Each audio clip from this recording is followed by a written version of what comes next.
कारण आणि पांडुरंग विठ्ठल हे दोन्ही फार आवडीचे विषय आहेत आणि आपण आता निवडणुकीच्या अगदी तोंडावरती आहोत तरी आपल्याला माहिती नाही की आपल्याला कोण आपले मुख्यमंत्री असणार आहेत किंवा काय सगळ्या गोष्टी हे आहेत.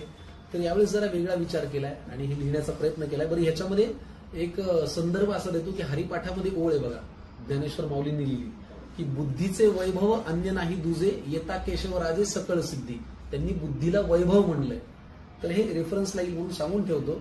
आणि यावेळेस पांडुरंगाकडे जरा वेगळी विनंती की सगळी गावं तुझीच आहेत, तू अर्ज भरून पाहावं.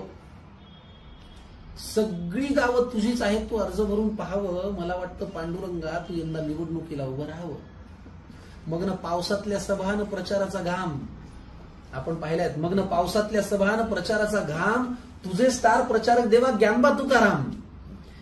प्रचाराच्या जाहिरातीत यांच्या ओव्या कानी पडतील, बॅनर बघून वीट येण्यापेक्षा हात जोडले जातील.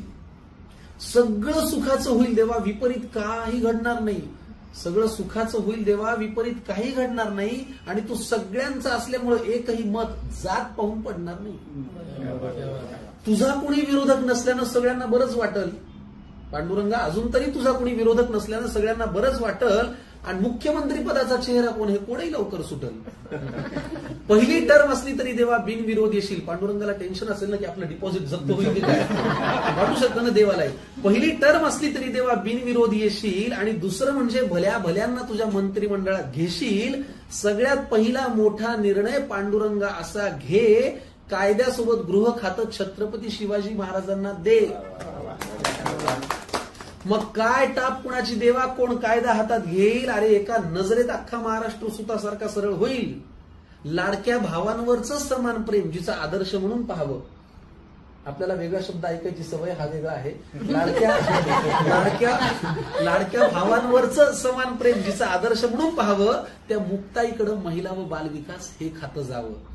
साक्षरतेचे तर विठ्ठला काय दिवस येतील. बुद्धीला वैभव म्हणणारे आमचे ज्ञानदेव शिक्षण मंत्री होतील. अरे पाणी ज्यांच्या गाथेला तारून स्वतः खाली बुडलं, जे सदेह आले स्वर्ग आणि तू दार उघडलं, त्या तुकोबांच्या हाती दे पुन्हा हिशेबाच्या वह्या. आणि अर्थमंत्री म्हणून ताबडतोब घे त्यांच्या सह्या. एकदम झाला आवाज हो, लखलख वीज कडाडली. एवढं बोलल्यानंतर काहीतरी तर व्हायला पाहिजेच होतं ना. एकदम झाला आवाज हो, लखलख वीज कडाडली. विटेवरची सावळी माऊली माझ्यावरती चिडली. काय लावली केव्हापासून तुझी ही बडबड आहे. हे सगळं होणं आता अशक्य आणि अवघड आहे. या थोरांना मंत्री करून मला सीएम करतोस हो रे. पांडुरंगाने विचारलं की या थोरांना मंत्री करून मला सीएम करतोस हो रे. राजकारणात यांच्या नावाचा होतो तेवढा वापर पुरे. राष्ट्राच्या भल्यासाठी बोलतोयस म्हणून केव्हाचा ऐकतोय. देव आहे म्हणून ऐकतोय मी. राष्ट्राच्या भल्यासाठी बोलतोयस म्हणून केव्हाचा ऐकतोय. पण ऐक आता एक उपाय मी मन लावून सांगतोय. माऊलीच्या रूपातला विठ्ठल बापासारखा वागला.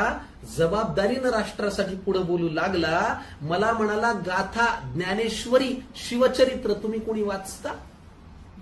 मला म्हणाला गाथा ज्ञानेश्वरी शिवचरित्र तुम्ही कोणी वाचता. मग कसं काय रे त्या जयंत्यांना तुम्ही डीजे लावून नाचता. या सगळ्यांना तुम्ही सोयीनुसार जातीमध्ये वाटलं, डोक्यावरती घेतलं पण डोक्यात नाही घातलं. ज्यांची ज्यांची नावं आपण घेतो या सगळ्यांना तुम्ही सोयीनुसार जातीमध्ये वाटलं, डोक्यावरती घेतलं, डोक्यात नाही घातलं. अरे प्रत्येकात तुका शिवाजी जर विचारांचा घेतला वसा, प्रत्येकात तुका शिवाजी आहे जर विचारांचा घेतला वसा, सुराज्यासाठीच काम करा मग कुणी खुर्चीत बसा. प्रत्येकात तुका शिवाजी जर विचारांचा घेतला वसा, सुराज्यासाठीच काम करा मग कुणी खुर्चीत बसा. आणि कर्तृत्वाची वेळ आहे आता, नको नुसती बडबड. मतदान झाल्यानंतर बोंबाबोंब नको. कर्तृत्वाची वेळ आहे आता, नको नुसती बडबड. आधी मतदानाला वारी समजून तू घराबाहेर पड. आम्ही सगळे पाठीशी आहोत, तुम्ही खुशाल राहा. पांडुरंग म्हणाला शेवटी आम्ही सगळे पाठीशी आहोत, तुम्ही खुशाल राहा. समोर महाराष्ट्र उभा आहे त्याच्यात पांडुरंग पहा. समोर महाराष्ट्र उभा आहे त्याच्यात पांडुरंग पहा.